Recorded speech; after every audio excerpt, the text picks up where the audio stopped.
And we are live from Chicago, Illinois, as the Giants take on the Corndogs. Here's the first pitch, and that's a strike right down the middle to Donovan Noble. First pitch comes in at 5:10 on this very warm Tuesday afternoon from the south side of Chicago, Illinois Tech at Glancy Field. The pitch, and that one is called strike two to Noble. Noble leads off for the Corndogs today, as this is the Purdue Federal Credit Union starting lineup for your Corndogs in this matchup with the American Giants.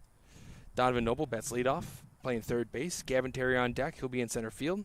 Tyler Schultz will bat third, playing shortstop. Hansen bats cleanup, out and left.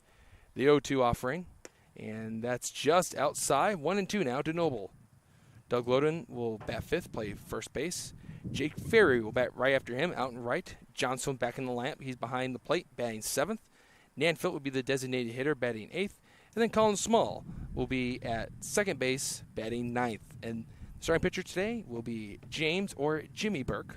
The pitch, that's downstairs, and it's 2-0, 2-2 to Noble, as the Corndogs try to bounce back from yesterday's tough 6-1 loss to the Southland Vikings, as they move to 0-3 on the road against Southland. Starting pitcher for the American Giants is Bobby Spencer, and he fires, and it's fouled off to the right, going towards the road, and will remain at 2-2. The count is still evened out to Noble.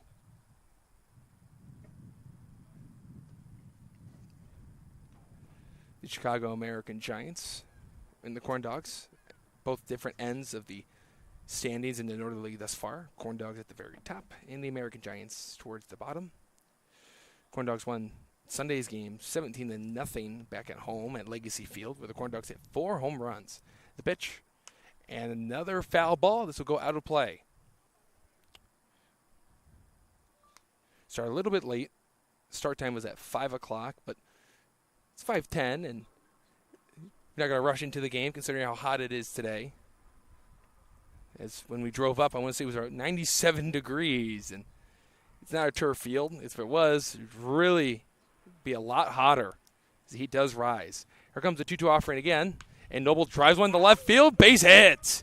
A nice long battle from Donovan Noble will result in a leadoff single as he thought about heading for second, but a strong throw from left field. The ball gets past the second baseman, but the right fielder was backing up the throw, and Donovan Noble gets on board with a nice single, turning on that inside fastball. And the nice part about today's game, though, is that we're going to be right behind home plate, so we're going to get to see everything up close. Here comes Gavin Terry now. Terry got yesterday off. Returns back to the lineup as he leads the Northern League in batting average, runs scored, and stolen bases. Here's the pitch. And there's a little one that's a little low. 1-0. Terry could probably hear us as we're right behind him, not too far away. Looked at our little makeshift booth. Turn home tomorrow against the Crestwood Panthers, which is weird to say. It's the first time the Corndogs will play that team. And there's a strike. Speaking about the Crestwood Panthers, runner on first base is a former Panther. Tyler Schultz, who's on deck, is also a former Panther.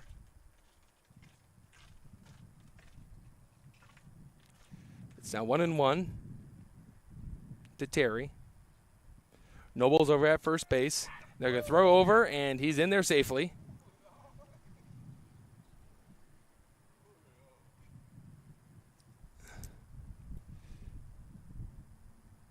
Corndogs still rocking those blue uniforms, the American Giants in the red. The old throwback hats worn by the Giants. Here's the pitch, and that's inside. Ball gets past the catcher, and there's no play. He'll just hold on to it. And Noble is in safely to second base on the pass ball. Corndogs are 10-5 on the year, 2-5 on the road, 8-0 at home. So it's not really Legacy Fields. It's been more Legacy Fields because they haven't been able to take an L when they're there. Just a completely different team when they're in Crown Point. 2-1 to Terry. He's right on top of the plate. Here's the pitch from Spencer, and that is dropped by the catcher, but not far enough away for Noble to take off for third. Count is favorable to Terry at 3-1. It's only about 290 down the right field line, but there's a high fence, so it's trying to hit over like the Green Monster at Fenway, except it's a lot smaller than that. But the wind is slightly blowing out. There's a good chance we might see a couple more home runs like we did against the American Giants on Sunday. Terry hits one in the left center field. That's going to be a base hit and maybe extra bases. Terry will hit the corner. He's heading for second. Here comes the throw from center, and they got him at second, but Noble will score. So Terry will pick up the RBI on the hit. It will be a single. He gets the RBI. Noble gets the run scored. And then it's an 8-4 put out at second. So there's one out, but the Corndogs are ahead 1-0. As we'll try to get our scoreboard up shortly. Schultz now up. He hit a home run in his last game against the American Giants. It was a deep drive to left center field. Just got over the wall. Here's the pitch. And that's on the outside corner for a strike. 0-1 to Schultz. Schultz, a former player of the week for the first week, where he had a really good start. Really sealed it for him with the 2 doubles against the Oilmen. One of them was clutch in that big comeback. The pitch, and that's a breaking ball that sinks below the knees, and it's 1-1 to Tyler Schultz.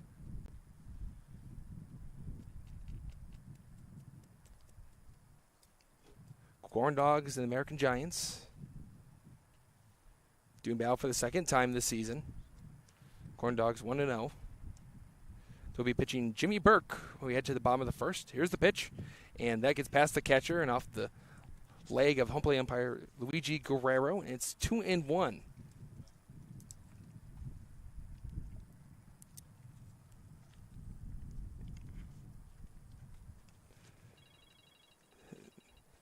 Going towards the backstretch of this long series of games for the Corndogs. Here's the pitch, and that's a strike. Dotted that outside corner right at the knees of Schultz. It's 2-2. The Corndogs are supposed to play 13 games in 13 days, but due to one cancellation against the Crestwood Panthers, it moved to 12 games in 13 days, but still a long stretch of baseball games for these Corndogs. Break-even pitch, and it's called strike 3. It dropped right in, hit the top of the zone, and Schultz is down looking for the second out. Here comes Scott Hansen.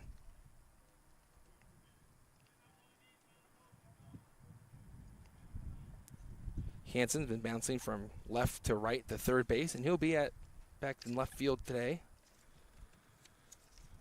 As against the American Giants, Hansen went 3 for 5 with an RBI, a run scored, and he hit a double in the 6th inning. And here comes the first pitch to Hansen. Hansen hits one off the ground, going to the right, backhanded, barehanded by the catcher. He sails it down the line. Hansen's got some good speed. He'll extend this error into a 2-base error, so he'll trot into second base. So he'll go down as an E2, and with the way that this sun is beaming on these players and how humid it is, you have to expect maybe some of those aired throws may slip out of the hands of these players today. And that's to extend the inning for Doug Loden. Doug had that really, really fun game against these American Giants where he hit 2 home runs, walked twice, had a sacrifice fly. Picked up 4 RBIs in that game and went on to win player of the game. I was just outright hustled in that game by Doug Loden, and I'll explain why in a second. But he has a runner in second against Bobby Spencer. Slightly open stance. Here's the pitch to Loden, and that blocked by the catcher as it was spiked. And Spencer going right back to his finger. You saw it right there. It's a little slippery. And it's 1-0. Runner on second. 1-0 for the Corndogs. Doug Loden asked if the player does hit a home run, if they would get a corn dog for doing so. I said, Doug, if you hit a home run, I'll get you one. Doug Loden decides he's going to hit 2. So he ended up getting 2 corn dogs. And he swings at that one in the dirt. Maybe he had the same intentions as he did 2 days ago, and it's now 1-1 to Loden. Loden will be heading north next fall, playing for University of Oakland after playing for Joliet Junior College for the past 2 years. Can he pick up home run number 3 right here? Hansen's over at second.